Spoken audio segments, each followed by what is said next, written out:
एक आदमी हमेशा की तरह अपने नाई की दुकान पर बाल कटवाने गया। बाल कटाते वक्त अक्सर देश दुनिया की बातें हुआ करती थीं।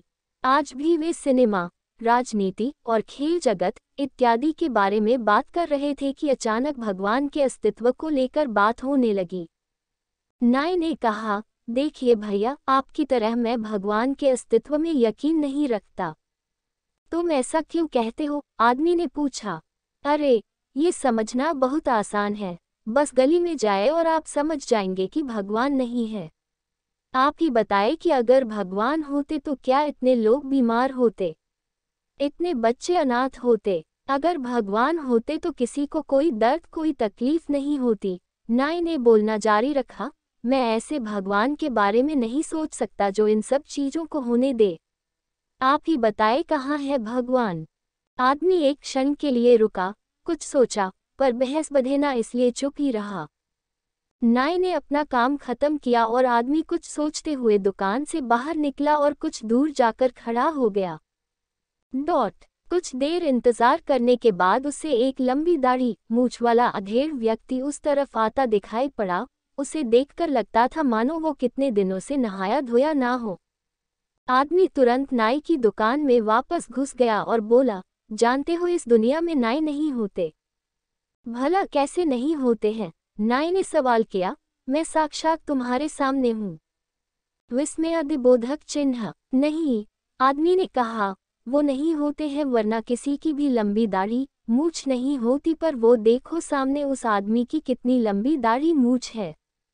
विस्मयादिबोधक चिन्ह उद्धरण चिन्ह। अरे नहीं भाई साहब, नाई होते हैं लेकिन बहुत से लोग हमारे पास नहीं आते। नाई बोला, बिल्कुल सही।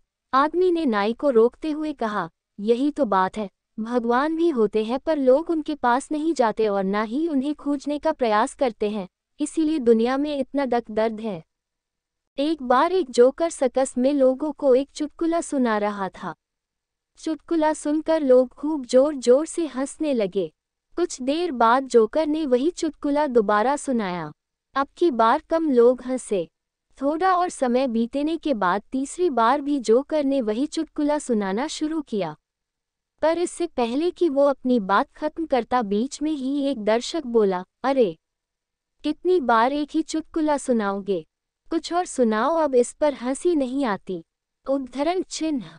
जोकर थोड़ा गंभीर होते हुए बोला, धन्यवाद भाई साहब, यही तो मैं भी कहना चाहता हूँ।